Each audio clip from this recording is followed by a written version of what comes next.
Hi, my name's Samuel William. I live in London, in the United Kingdom, and I host a regular radio show on YouTube called Truth You Can Wake Up To.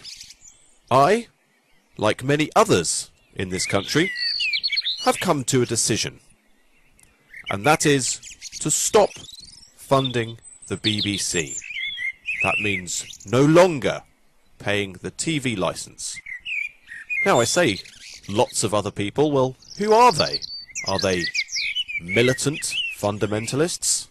Hell-bent on disrupting the country? No. Do they have a criminal mentality? No. These are ordinary people.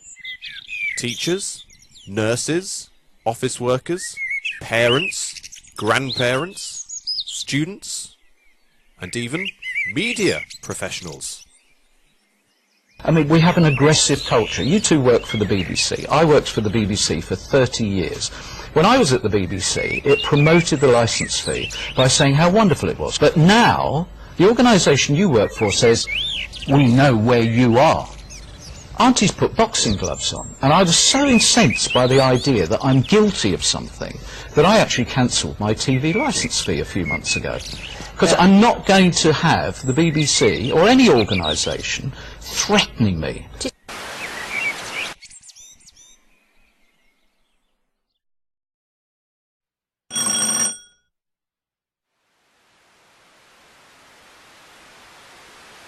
So are the BBC really threatening people? Well, let's take a look at one of their nationwide broadcasts.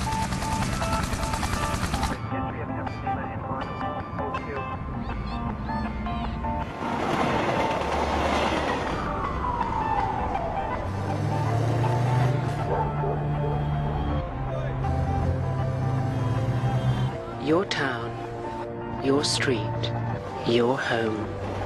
It's all in our database. New technology means it's easy to pay your TV license and impossible to hide if you don't.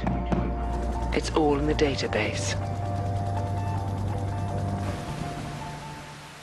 Well, I think you'll agree that that advert would not look out of place if it was playing on a telly screen in the background of the film 1984. The voiceover is modulated as if it's coming from a machine. So this is warning us of the ever-presence of surveillance technology. And if the system they have is so flawless, then this advert can only operate as a threat. Of course, this isn't the only threatening techniques they use. Let's have a look at what they send through the door. So first, you'll receive the blue one. The writing's quite friendly. Hi, I'm writing to let you know your TV licence is due to expire on the above date, and I want to tell you how quick and easy we've made it to renew your licence. And direct debit is very simple, and no hassle whatsoever, saves you time.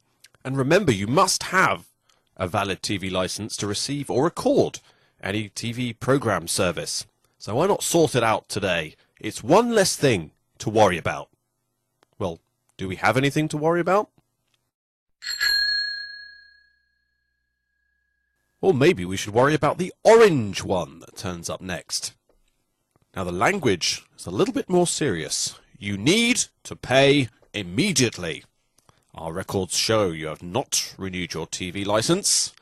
If you use television receiving equipment, you are breaking the law and you are risking prosecution and a fine of up to £1,000. So in the same letter, they say you do need to pay, but they also say if you have a television, you'll be breaking the law. So this letter is nicely informing us they don't actually know if we have a television or not. Now come the big guns. You are hereby given notice. This property is currently under investigation. If you are continuing to watch or record television programs without a license at this property, it is my duty to inform you that you are breaking the law. You are risking criminal prosecution, and you could face a fine of up to £1,000. Your case has been referred to our investigations unit.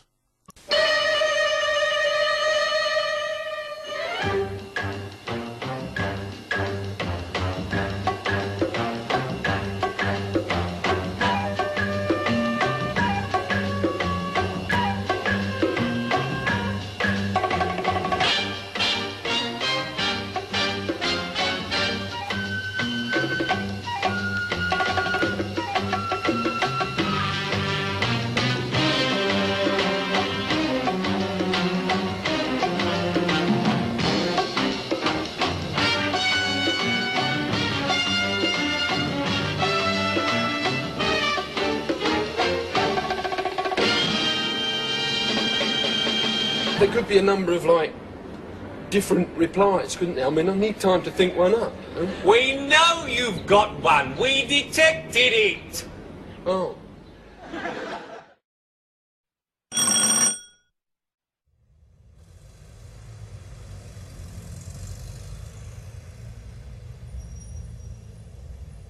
So let's first consider the spectre of the TV detector van. Now, these vans are shrouded in mystery. The BBC will not release any information about the technology that is used. And in 2006, a Freedom of Information request was made to the BBC asking, have the TV detection vans ever been used for evidence to prosecute anyone? The reply came back, no. TV detector evidence has never been used in court. Another Freedom of Information request went in 2009. This question was, do the detector vans actually exist? And how many detector vans do TV licensing use? The BBC responded by saying, yes, the detector vans exist, but then refused to divulge how many there were. Now, after this, a complaint was put to the Commissioner about the BBC's reluctance to divulge information, and this response was received. The Commissioner recognises the importance the BBC places on the public perception of the use of detector vans, and he also recognises that disclosure of this information would change this perception.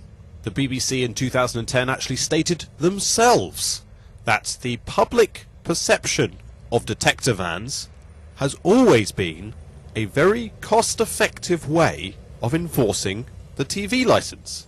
The public perception is cost-effective because they don't have to spend money on the real things. You can, however, expect a visit from the TV licensing enforcement team. Now, contrary to popular opinion, the BBC is not a publicly owned nationalised asset company. You can in fact go on any Companies House website and you'll find the BBC listed as private limited with share capital, meaning they make profit for their shareholders.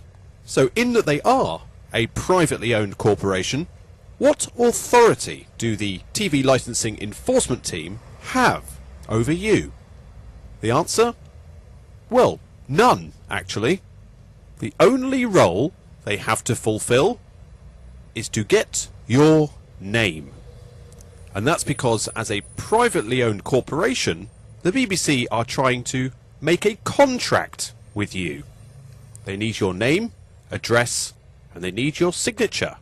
Without any of those, they cannot have a legal contract. Now, I'm sure you've heard the words, "You have the right to remain silent." It's something that the police will say to you if they go to arrest you. Now, do they give you that right by informing you of it? No. Of course, we always have the right to remain silent.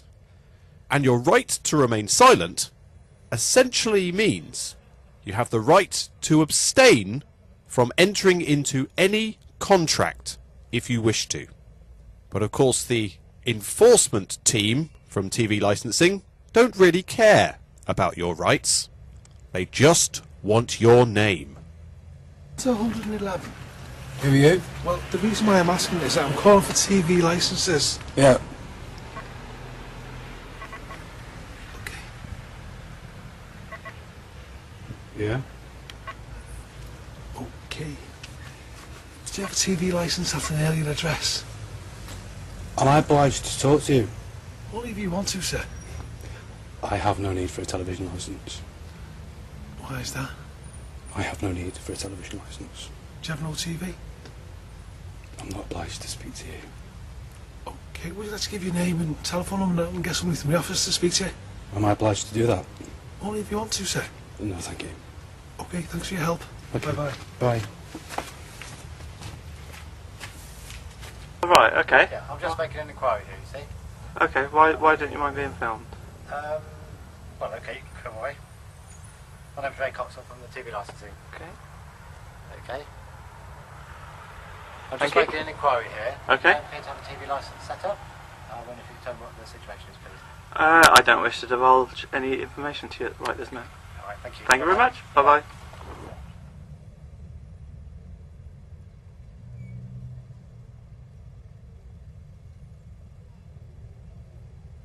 Of course, one option would be to not open the door at all. But who wants to live in fear? The best thing would be to open the door and just politely inform them that you do not need their services. Now, are we getting away with something by doing this, by evading the TV licensing? Well, no. As I hope I've demonstrated in this film, it's my belief that the BBC are guilty of certain crimes. Mostly fraud by misrepresentation. They essentially lie and then gain a profit from that lie. I believe they are guilty of harassment and certainly display threatening behaviour. It is also a crime to fund a criminal organisation. So by withholding funds, we are protecting ourselves. But if the worst were to happen, and you happen to find yourself in court, what defence could you possibly have?